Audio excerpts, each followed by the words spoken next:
Pizza নিয়ে দলে দলে আমেরিকার সরকারি অফিসগুলিতে ছুটছেন ডেলিভারি এজেন্টরা।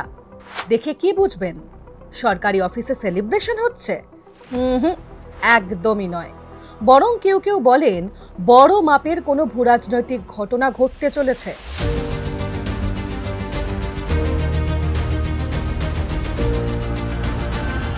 ভাবছেন ই আবার কি করে হয়? ভাবলে অবাক হবেন, আমেরিকার সরকারি অফিসে পিৎজা অর্ডারের সংখ্যা বৃদ্ধি দেখে অনেকে যুদ্ধ বা অভ্যুত্থানের ইঙ্গিত পান। একে বলে পিৎজা ইন্টেলিজেন্স। বিশ্বে কোথাও যুদ্ধ পরিস্থিতি তৈরি হলে অতিরিক্ত সময় কাজ করতে হয় আমেরিকার গোয়েন্দা ও সামরিক বিভাগের আধিকারিকদের। কাজের চাপে অফিসের বাইরে বের হওয়ার সময় থাকে না, ফলে অফিসেই চটজলদি খাওয়া যায় এমন ক্যালোরি রিচ খাবার অর্ডার করেন তারা। এক্ষেত্রে হোয়াট বেটার দ্যান পিৎজা? কিন্তু তাই বলে পিৎজা অর্ডার বাড়লেই যুদ্ধ বা সংঘাতের ইঙ্গিত? আদৌ কি কোনো যুক্তি আছে এই তত্ত্বের? না, আমেরিকার কোনো সরকারি সংস্থা পিৎজা ইন্টেলিজেন্স তত্ত্বে শিলমোহর দেয়নি। কিন্তু বেশ কিছু বেসরকারি সূত্র জানিয়েছে বারে বারে সঠিক বলে প্রমাণিত হয়েছে এই তত্ত্ব। গার্ডিয়ান সহ একাধিক নির্ভরযোগ্য সংবাদ মাধ্যমের রিপোর্টে দেখা গিয়েছে 13 জুন হঠাৎ করেই পেন্টাগনের আশেপাশের অন্তত 4টি পিৎজা জয়েন্টে হঠাৎ করেই বেড়ে গিয়েছিল পিৎজা অর্ডার।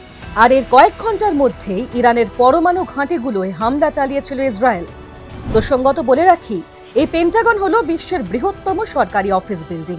এখান থেকেই অপারেট করে সিআইএ এর মতো গোয়েন্দা সংস্থা ও আমেরিকান ইন্টেলিজেন্সের তাবড় মাথারা। শুধু ওই দিন নয়, 22 জুন রবিবার ভোরে ইরানের একাধিক পরমাণু ঘাঁটিতে আক্রমণ চালায় আমেরিকা। পেন্টাগন পিৎজা রিপোর্ট বলে একটি এক্স হ্যান্ডেল দেখিয়েছে, হোয়াইট হাউস থেকে ইরানে হামলার খবর প্রকাশ করার কিছু আগেই পাপা জন নামে পেন্টাগনের কাছে অবস্থিত এক পিৎজা আউটলেটে আচমকা বেড়ে গিয়েছিল অর্ডারের সংখ্যা। অথচ অফিস পাড়ায় অবস্থিত ওই পিৎজা আউটলেটে সাধারণত শনিবারগুলিতে পিৎজার অর্ডার কম হয়। 21 জুন পিৎজা অর্ডার গ্রাফে হঠাৎই বড় স্পাইক দেখা গিয়েছিল। পিৎজা অর্ডারের সংখ্যা দিয়ে বিপদ বোঝার এক টেকনিকের সূত্রপাত হয়েছিল গত শতাব্দীর 7-এর দশকে। সেই সময় আমেরিকা ও সোভিয়েত ইউনিয়নের মধ্যে চলছিল কোল্ড ওয়ার। আমেরিকা হামলা চালাবে কিনা তা বোঝার জন্য সোভিয়েত ইন্টেলিজেন্স এজেন্সিগুলির সজাগ নজর থাকত আমেরিকার সরকারি দপ্তরগুলির পিৎজা অর্ডারের দিকে। 1990-এর গালফ ওয়ার হোক কিংবা প্রাক্তন মার্কিন প্রেসিডেন্ট বিল ক্লিন্টনের ইমপিচমেন্টের শুনানি থেকে অপারেশন নেপচুন স্পিয়ার অর্থাৎ ওসামা বিন লাদেনকে হত্যা করার অভিযান, এই সমস্ত ঘটনার ইঙ্গিত দিয়েছিল পিৎজার ইন্ডেক্স। যদিও এই তত্ত্ব অস্বীকার করে পেন্টাগন।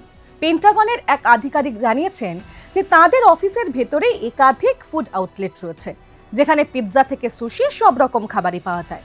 তাই আধিকারিকদের বাইরে থেকে খাবার অর্ডার করার প্রয়োজন পড়ে না।